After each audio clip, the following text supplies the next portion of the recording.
Hi students, hello, how are you? कैसे हैं आप लोग? आशा करते हैं बहुत अच्छे होंगे। मैं खान सर एक बार फिर से आप लोगों के सामने उपस्थित हूं एक बहुत ही बेहतरीन क्लास लेके। जैसा कि हमारी क्लासेस लगातार हैं, मैं भी ग्रामर पढ़ा रहा था और अब आज से मैं लिटरेचर शुरू करने वाला हूं। क्लास 10th यूपी बोर्ड सबसे पहले।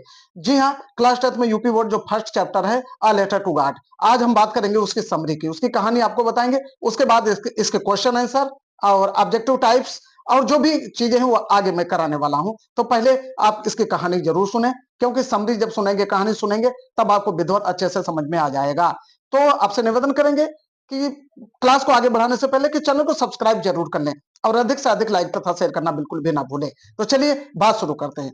क्या होता है? आ लेटर टू गॉड, भगवान को एक पत्र, ईश्वर को एक पत्र। लेंचो नाम का एक व्यक्ति होता है, एक किसान होता है, बड़ी मेहनत करने वाला व्यक्ति होता है।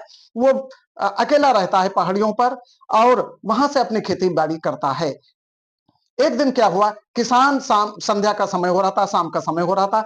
लेंचो घर के बाहर आता है, वो आकाश की ओर देखता है और उसकी जो फसलें थी फूलों से लदी हुई थी, उसको कुछ पानी के बौछारों को जरूरत थी। पानी के हल्की बारिश की आवश्यकता थी उसकी फसल को और अच्छा होने के लिए। वो बाहर निकलता है, देखता है और कहता है कि हाँ, थैंक गॉड, आज हो सकता है कुछ बारिश हो जाए और हमारी फसलों को पानी मिल जाए, हमारी फसलों को पानी मिल जाएगा।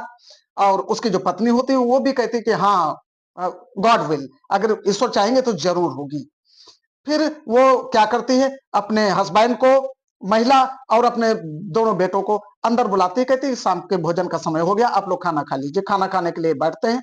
उसके बाद बारिश के हल्का हल्का बूंदे शुरू हो जाती है। लंचो बाहर आता है घर के। बाहर आने के बाद वो जो बारिश हो रही थी उसकी बूंदे उसके ऊपर पड़ रही थी। उसने कहा ये बूंदे नहीं बरस रही हैं, ये क्वाइंस हैं, ये सिक्के हैं, ये किसान के लिए, हमारे लिए सिक्के बरस रहे हैं। और धीरे धीरे वो बारिश तेज हवा, आंधी तूफान में बदल जाती है और ओले गिरना शुरू हो जाते हैं।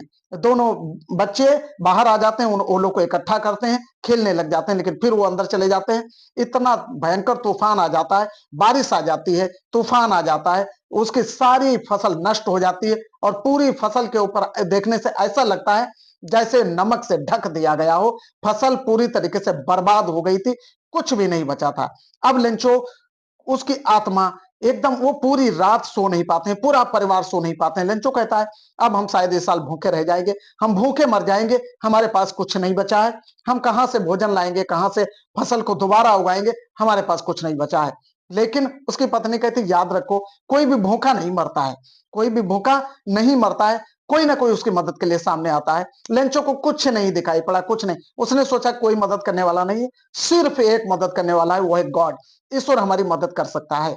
उसने क्या किया, पोस्ट ऑफिस गया, वहां से पत्र लिया और उस पत्र के ऊपर एक ईश्वर के नाम लेटर लिखा कि हाँ, हमें अपनी फसल को दोबारा उगाने के लिए और अब जब तक नई फसल उग नहीं जाती है तब तक जीवन यापन करने के लिए 100 पीसोज की आवश्यकता है, 100 पीसोज की आवश्यकता है। और फिर गॉड के नाम एड्रेस, उसके नाम पत्र लिखकर और पोस्ट ऑफिस में डाल देता है, डाक में डाल देता है।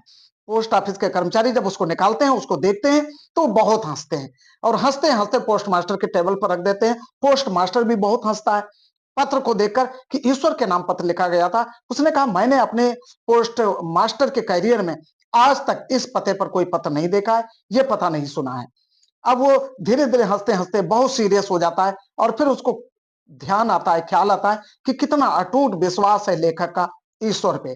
काश मेरा भी विश्वास इसी तरीके से ईश्वर पे हो जाए। अब पोस्ट मास्टर ये सोचता है कि यार इसका दिल ना तोड़ा जाए, इसको, इसका जो विश्वास है ईश्वर पे वो ना तोड़ा जाए। तो वो क्या करता है, कुछ अपने शैली का हिस्सा कुछ अपने दोस्तों से लेता है, कुछ सहकर्मी जो उसके होते हैं उनसे लेता है और सारा धन इकट्ठा करके सिर्फ 70 पीसोज, मतलब 70 पीसोज ही इकट्ठा कर पाता है। उसको लिफाफे में पैक करता है और लेंचो को भेज देता है। लेंचो को जब वो प्राप्त होता है, लेंचो उसको देखता है, पैसे गिनता है। गिनने के बाद उसको पता चला यार ये तो 70 है, 70 पीसोज है, जबकि मैंने 100 पीसोज मांगे थे, 100 पीसोज मांगे थे। अब उसको गुस्सा आ जाता है लेंचो को। लेंचो कहा कि ईश्वर गलती नहीं कर सकते हैं, ये जो पोस्ट ऑफिस के कर्मचारी हैं इन्होंने गलतियां की है, इन्होंने हमारे पैसे को निकाल लिया है, 30 पैसों जो इसमें कम आए हैं उसको निकाल लिया है। वो दोबारा पत्र लिखता है ईश्वर को और पत्र में लिखता है कि ईश्वर, अब बचे हुए मेरे शेष पैसे आप भेज दीजिए, क्योंकि आप गलती नहीं कर सकते हैं, आपने पैसे भेजे हैं, लेकिन वो पैसे मेरे तक पूरे नहीं पहुंचे, मुझे सिर्फ 70 पैसों प्राप्त हुए हैं, जबकि 100 मैंने मांगे थे। उसने कहा कि शेष बचे पैसे आप मुझे डायरेक्ट दीजिए, पोस्ट ऑफिस के जरिए मत भेजिए, क्योंकि यहाँ के जो कर्मचारी हैं वो सब दलाल हैं, वो सब क्रूर हैं, वो सब दलाल हैं, और इनके द्वारा पैसा मत भेजिएगा। तो ये पूरी कहानी है लेंचो की। छात्र इस कहानी को जरूर सुने, जरूर समझें, और उसके बाद जब आप इसके आधार पे आगे क्वेश्चन आंसर करेंगे या ऑब्जेक्टिव क्वेश्चन करेंगे तो आपको बहुत अच्छे से समझ में आ जाएगा। तो चलिए आज की क्लास यहीं पे खत्म करते हैं, नेक्स्ट क्लास में फिर एक बार आपसे मुलाकात होगी। तब तक के लिए थैंक्स फॉर वॉचिंग। जय हिंद, जय भारत।